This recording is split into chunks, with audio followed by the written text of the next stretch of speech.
Bismillahirrahmanirrahim. Assalamualaikum warahmatullahi wabarakatuh. Waalaikumsalam. Alhamdulillah rabbil alamin. Wa bihi nasta'in ala umuri dunya waddin. Wassalatu wassalamu ala asyrafil anbiya'i wal mursalin. Sayyidina wa habibina wa syafi'ina wa qurrati a'yunina wa maulana Muhammad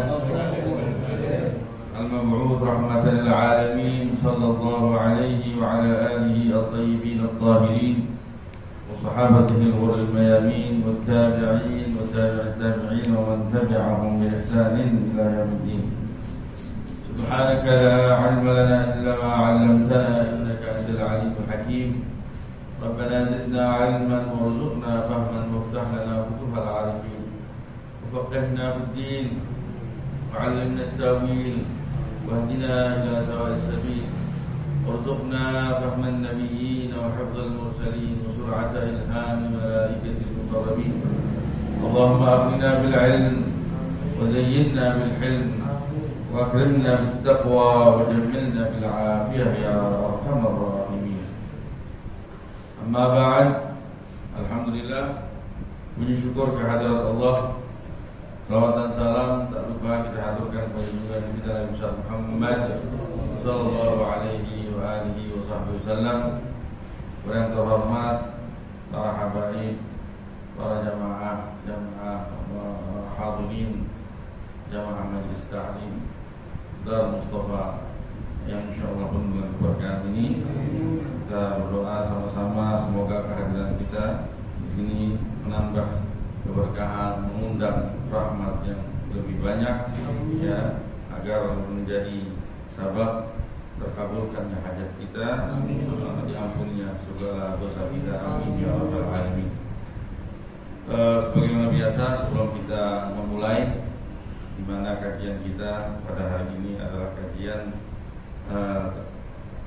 kitab Minhajul Talibin wa Umdatul Muftin dalam mazhab Imam Syafi'i fil fiqh, ya, karya Imam Abu Zakaria Yahya bin Syaraf An-Nawawi. Namun sebelumnya mari kita bacakan bersama niat ta'lim yang disusun oleh Habib Abdullah bin Alawi Al-Haddad. Bismillahirrahmanirrahim. Nawaitu at-ta'allum wat-ta'lim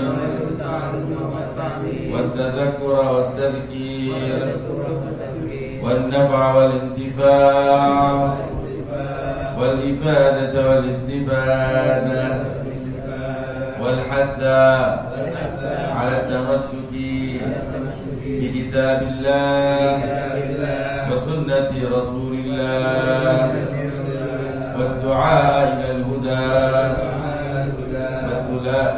wad-dalalata 'ala al-khair ibtigha wajhi Allah wa mardatihi wa qurbihi wa thawabihi. Wa sallallahu ala sayyidina Muhammadin wa ala alihi wa sahbihi wa sallam. Walhamdulillahi rabbil alamin. Bismillahirrahmanirrahim.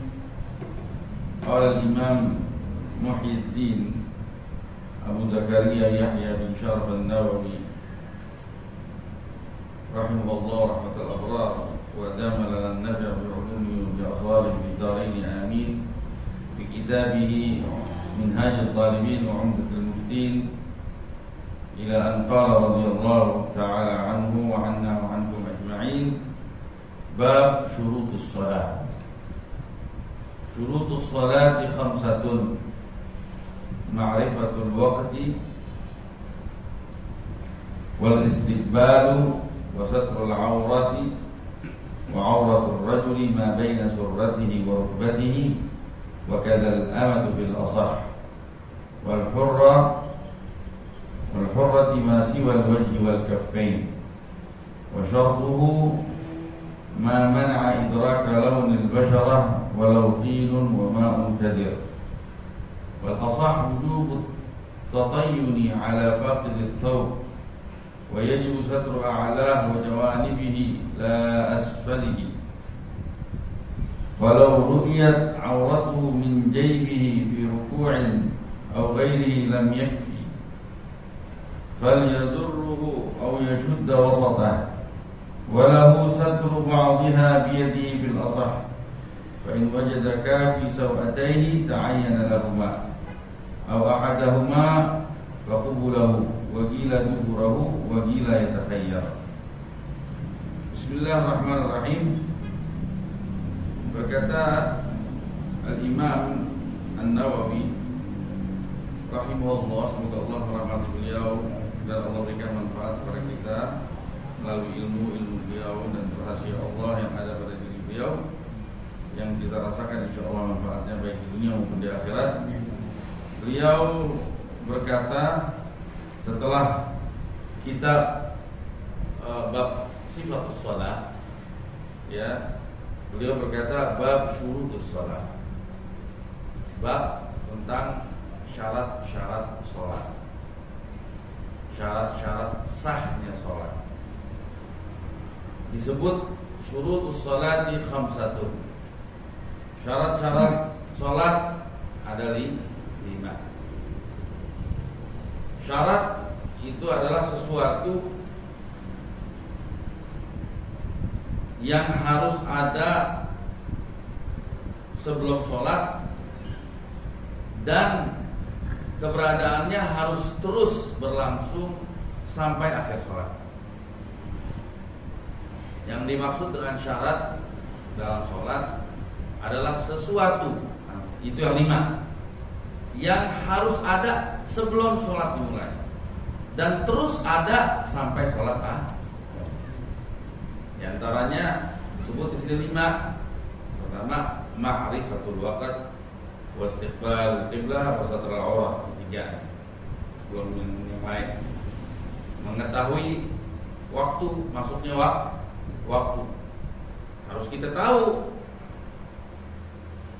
Ini pembahasan 2 syarat pertama, ma'rifatul waqt wa istiqbalul qiblah, sudah lebih dahulu dibahas sebelum masuk ke bab sifatus shalah. Ya, istiqbalul qiblah lil qadiri ala al qadri lil qiyam wajib. Ya. Istiqbal qiblah bagi mereka yang mampu berdiri itu wajib.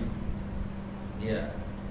Terus juga mengetahui waktu, masuknya waktu, tahu waktunya telah masuk, baik dengan ilmu yakin maupun dengan ijtihad. Pertama disebut ma'rifatul waqt. Ya. Secara singkat kita ulas aja. Jadi secara yakin tahu waktu sudah masuk, atau secara prasangka yang datang setelah berupaya keras mencari tahu, dan walaupun dengan alamat-alamat. Misal orang di penjara di bawah tanah, dia nggak tahu pergerakan matahari, nggak kelihatan dan nggak ada informasi. Nah, dia boleh ijtihad.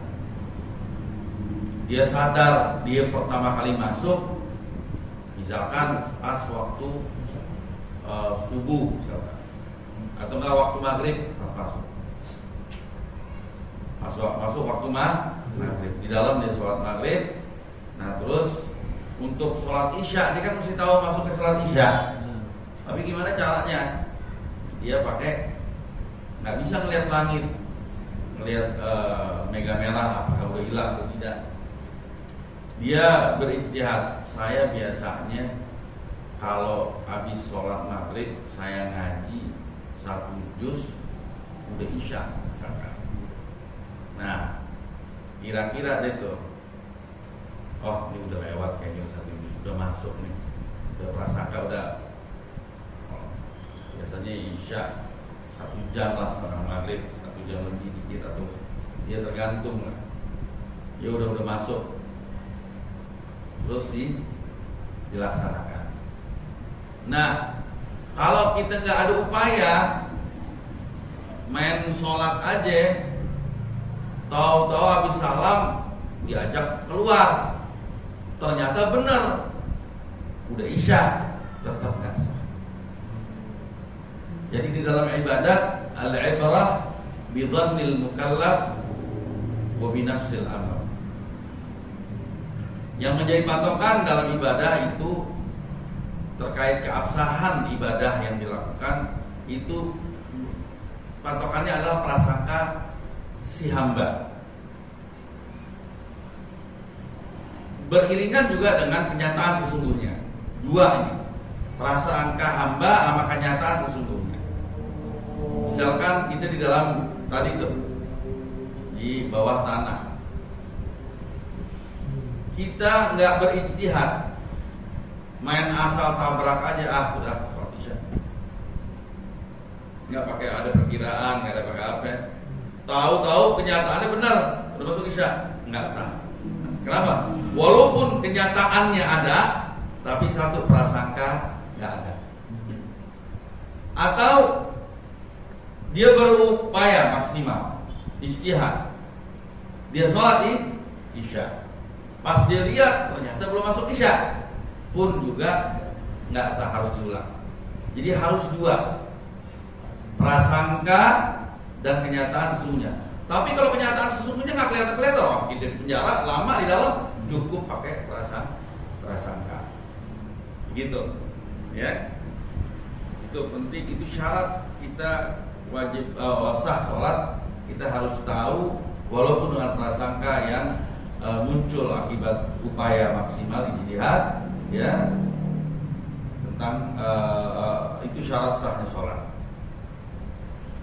Yang kedua itu istiqbal, menghadap kiblat, itu syarat. Kecuali nanti kalau sholat sholat sunnah dalam perjalanan, sudah berlalu tuh kajiannya kita. Iya. Nah, yang belum itu yang ketiga nih, dan yang berikutnya sampai kelima. Disebutkan wasatrul awram, dan menutup aurat. Menutup aurat dari siapa? Dari mata-mata. Walau Artinya dari mata apa? Maksudnya dari kemungkinan mata melihat, walaupun mata nggak ada. Maksudnya berarti apa? Walaupun ente lagi sendiri di kamar, tetap ente wajib nutup aurat. Walaupun kita lagi sendiri di kamar, di gelap kamarnya, ya, padahal dia mampu untuk pakai, tetap harus pakai baju untuk tutup aurat. Kan nggak kelihatan, gelap. Aneh aja nggak ngeliat, tetap. Nah, nanti kita akan tahu syaratnya mesti ada jilid, ada sesuatu yang kasat mata, yang menutupi kulit. Menutupi kulit menghalangi warnanya. Loh, kalau kaca, itu baju kita kaca, kan sesuatu menutupi kulit, tapi nggak menutupi warna kulit.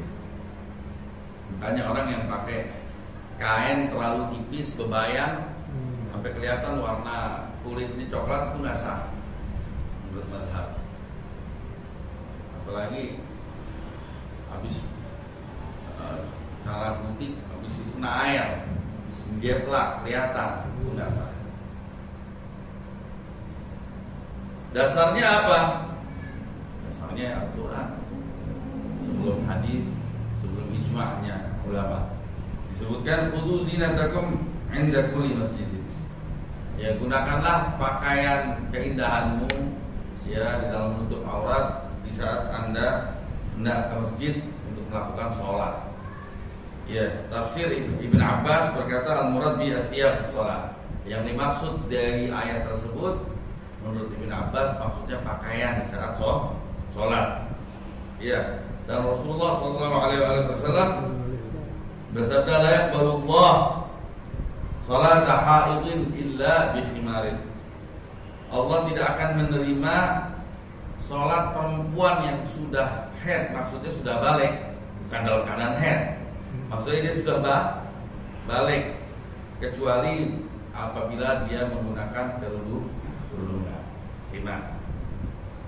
Iya, itu hukum pertama ya. Nanti kita akan bahas di matan aurat laki-laki sama aurat perempuan di dalam sholat. Ini pembahasan aurat ketika sholat, di bab sholat. Beda. Jadi aurat itu ada dua definisi. Ada dua definisi.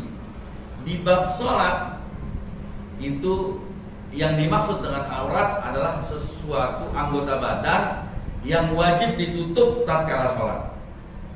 Itu di bab sholat. Nanti di bab nikah, aurat definisinya berbeda lagi. Apa? Sesuatu yang haram apabila dilihat. Sesuatu yang haram dilihat. Beda sama sesuatu yang wajib ditutup. Jadi kayak perempuan dia saat sholat dia nggak boleh tutup mukanya, walaupun menurut pendapat Imam Nawawi nanti di bab nikah bahwa dia yang wajib ditutup mukanya. Ya, tapi misalkan tahu-tahu lagi sholat ada laki ngeliatin dia, artinya begini, sholat perempuan, sholat mukanya nggak boleh tutup.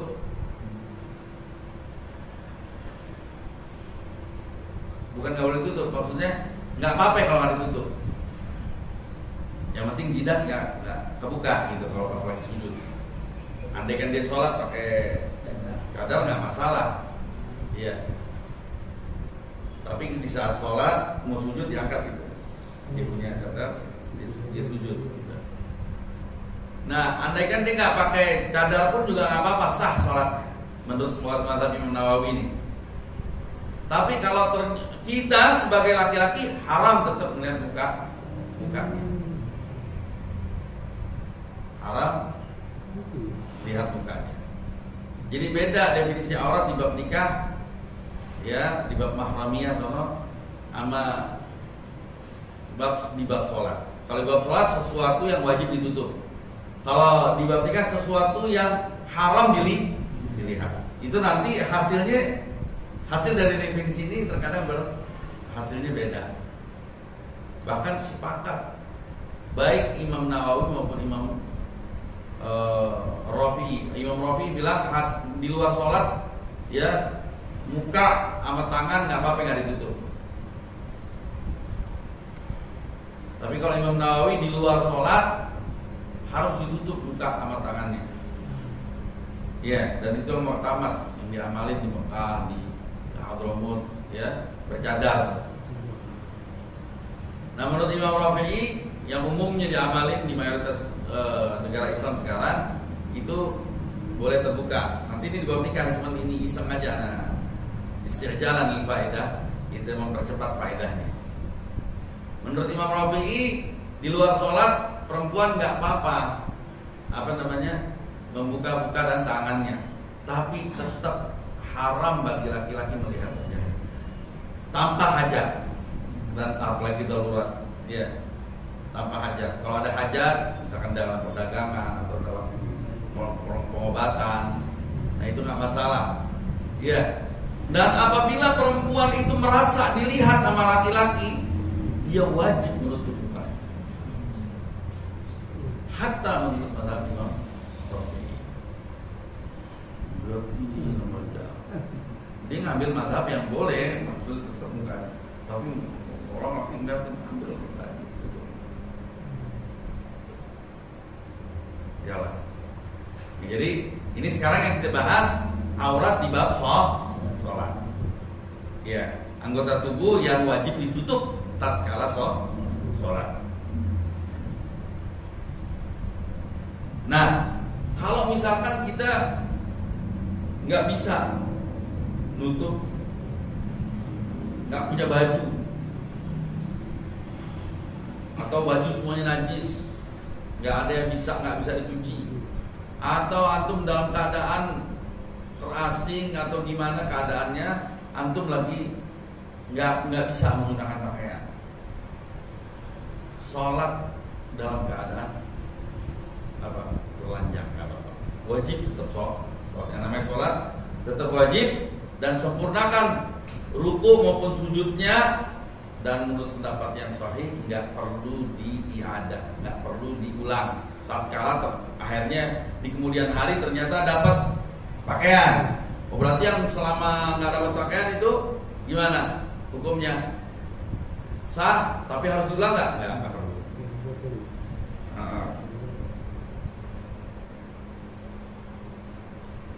Sempurnakan ruku dan sujudnya. Tapi ada yang bilang enggak, sholat telanjang tapi nggak perlu ruku dan sujud, pakai isyarat aja.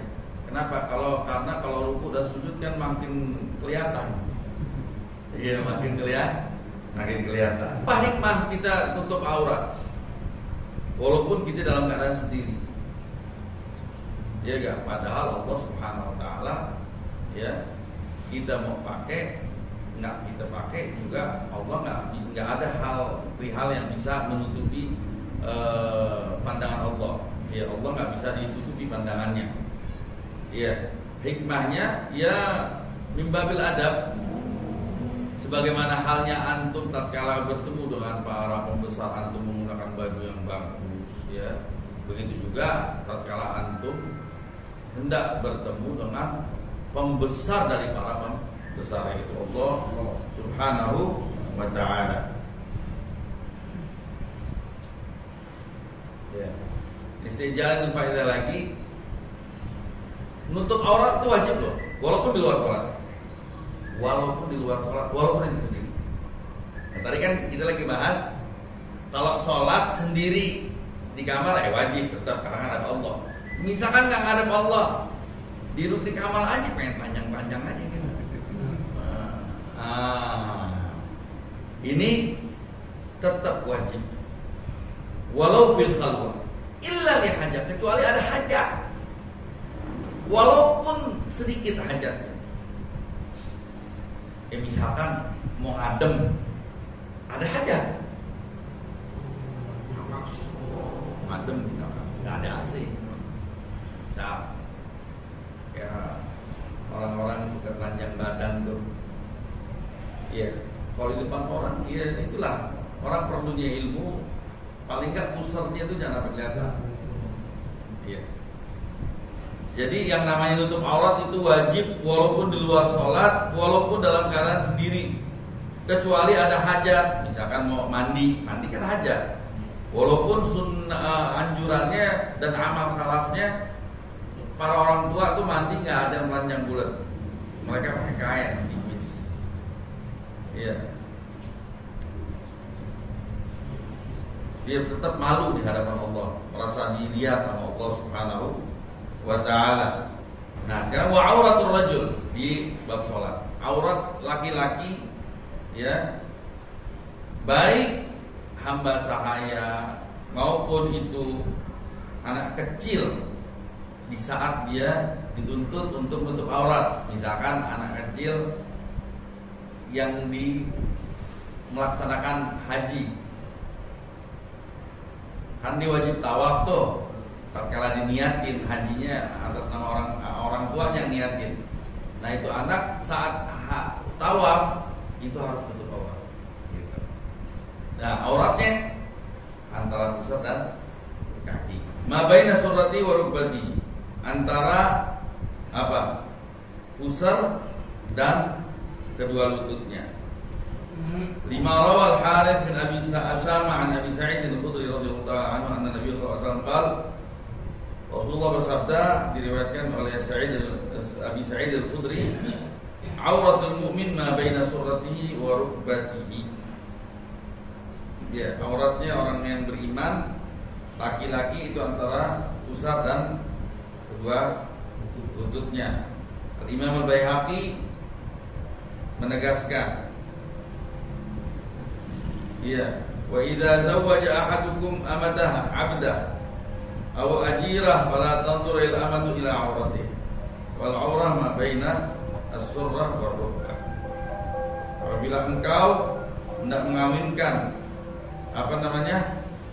budak perempuanmu kepada budak laki-lakimu atau pesuruhmu, fala tanzur, maka si perempuan udah nggak boleh lagi ngelihat auratnya laki. Si sayyid, yang namanya tuan itu kan budaknya sama kayak istrinya. Tapi kalau dia dikawinkan tuh budak, di perempuan udah nggak boleh lagi ngeliat aurat si tuannya. Ya, dan di situ dikasih keterangan bahwa aurat itu antara pusat dan dua lutut. Wa kadzal amatu fil asah, kata Imam Nawawi atas. Begitu juga al-amah, budak perempuan itu sama seperti laki-laki, ya, antara pusar dan lutut. Ya, fil asah, menurut pendapat yang asah. Tapi ada pendapat lawan al-asah, muqabilul asah, sahih juga, kuat juga dalilnya, bahwa perempuan budak sama auratnya sama seperti perempuan merdeka, kecuali kepala. Kepala.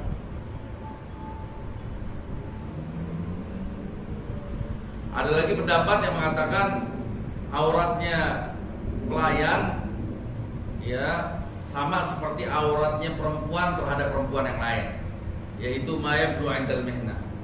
Ya, sesuatu yang tidak tampak malah itu 'indal mihna, di saat dia bekerja. Biasa kan orang kalau bekerja, perempuan kalau bekerja begini, segini, taruh setengah betis, nyuci apa segala macam. Nah, itu aurat perempuan di hadapan perempuan lain. Enggak, perempuan sesama perempuan, mentang-mentang perempuan melihat-lihatan nggak boleh. Kecuali mahram, nanti babnya kalau mahram antara pusar dan lutut. Ya, kalau antara pusar dan lutut. Itu kadang-kadang bingung. Mahram antara pusar berarti buah dadanya bisa dilihat dong. Terus sekarang malah kebalik. Kita sama mahram kita ngelihat paha biasa, tapi malah ngelihat buah dadanya malah nggak masalah. Kenapa? Kenapa syariat nggak mempermasalahkan buah dada? Karena buah dada kadang terbuka buat nyusuin anak. Tapi paha apa manfaatnya untuk dibuka? Sekarang kita kadang-kadang anak-anak kita satu sama lain udah dewasa, iya, ada kakak di rumah, tapi si perempuan pakai celana pendek, itu aurat buat saudaranya. Walaupun buat saudaranya aurat, nggak boleh paha terlihat. Iya. Ma baina surrati wa rukbati. Kadar ma fil qasam. Wal hurra ma siwal wajhi wal kafin. Adapun perempuan yang merdeka itu auratnya ya seluruh tubuhnya kecuali wajah dan telapak tangan. Wa syartuhu, dan syarat penutupan aurat itu adalah penutup aurat itu sesuatu yang kiranya menghalangi warna kulit. Ma mana idrak launil basyarah walau tinun wa ma'un kadir, walaupun itu adalah apa? Tanah. Diumurin tanah. Atau air yang keruh. Sholat di dalam air, aurat keruh gak kelihatan. Nah itu tertutup aurat, walaupun dia panjang misalkan. Sujudnya gimana tuh sama rukuknya? Sujudnya rukuk. Intinya, artinya ini digambarkan seperti ini. Intinya yang namanya syaratnya penutup aurat itu sesuatu yang kasat mata dan kiranya dia menutupi apa? Warna kulit. Jadi fala yakfi thawbun raqiq, makanya dari enggak cukup yang namanya baju tipis, yang sekiranya nggak akan mencegah mata untuk melihat warna atau zujaj ataukah kaca. Adapun ketat, baju ketat, tampak bodinya, tapi kulitnya tertutup, iya. Nggak masalah, tapi makruh. Tidak masalah, tapi makruh. Dan kaum laki-laki silahul aula, baju apa split, ketat.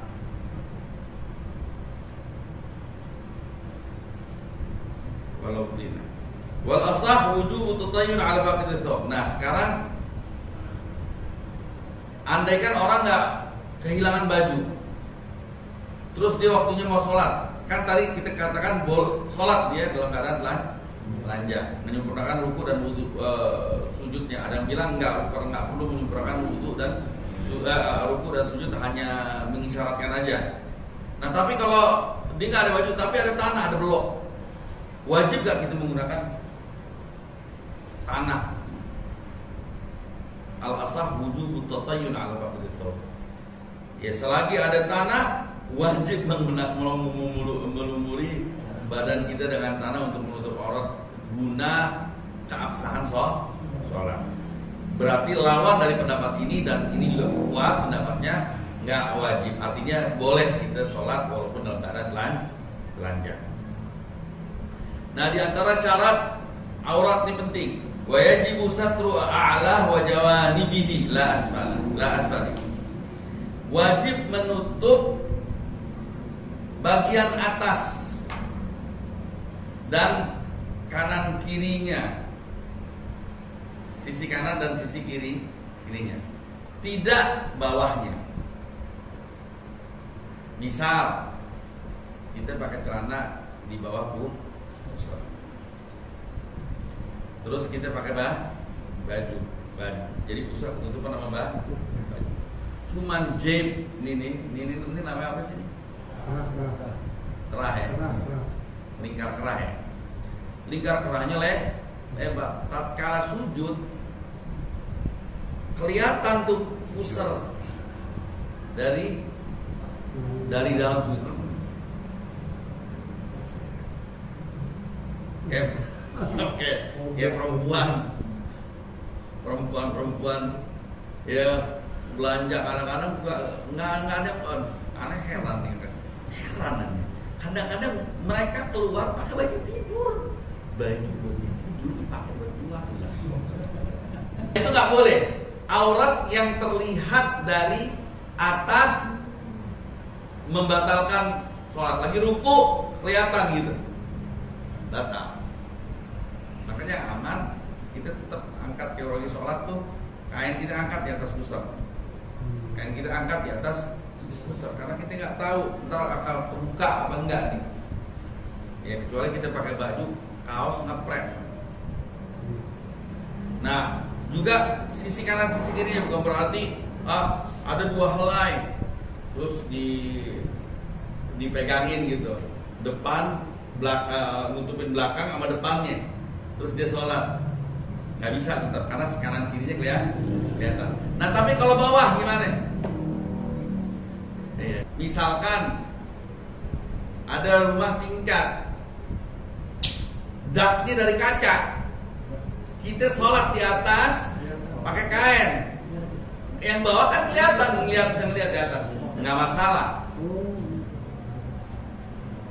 Artinya dia sholatnya sah, karena yang wajib ditutup itu bagian atas, sisi kanan, sisi kiri, samping, bawah enggak. Lo kalau bawah juga bagaimana ceritanya? Ya biar paling pakai training, mesti pakai training. Tergambarnya pakai training. Kalau training bener tuh, yang ada karetnya di kaki. Nah itu baru tuh keseluruhan aurat. Tapi kalau kita kain hatta celana, sebenarnya enggak. Kalau mau diintip dari bawah kelihatan dengkulnya misalkan, apalagi cara komprang. Jadi paham ya itu maksudnya seperti itu. Iya. Kalau ru'yat auratuhu min jaibi. Nah, apabila maka itu tadi hukumnya begitu kan, wajib tutup jaibnya nih. Ini kelah bagian atas. Apabila auratnya terlihat dari lingkar kerahnya fi ruku'in, di saat dia ruku, atau selain ruku, lam yakfi, tidak cukup. Fal yazurrahu, maka harus dikancingin, maksudnya yashudda wafatu, atau di gesperin tengah badan kita, digesper seret gitu. Jadi pas gini kelihatan. Gitu ya. Itu berapa nih? Udah ya? Saya kira segitu dulu. Ini ada permasalahan yang cukup panjang. Ya, kalau dibaca sekarang nggak enak berhenti di tengah-tengah. Ya. Wallahu a'lam bishawab. Rabbana anfa'na bima 'allamtana, Rabbi 'allimna alladhi yanfa'una, Rabbi faqihna wa faqih ahlana wa qarabat lana fi dinina ma ahli al-qudri unta wa dzakar. Rabbi waffiqna wa waffiqhum lima taqtadi qawlan wa fi'lan karama, warzuqil kulla halalan daima wa akhil al-asriya ulama yarda bil khair wa naf'a kulli shar.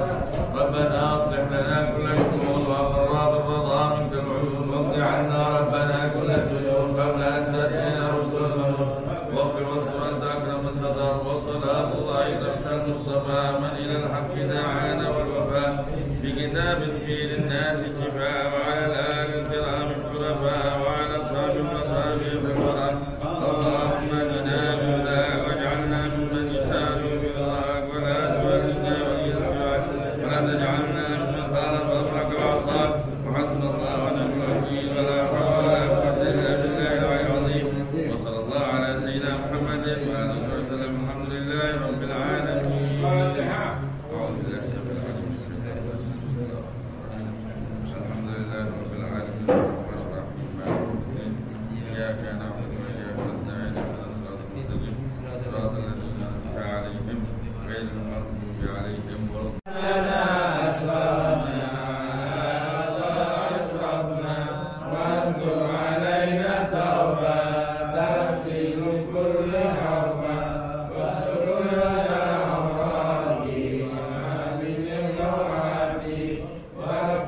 لوالدينا واغفر ومولودينا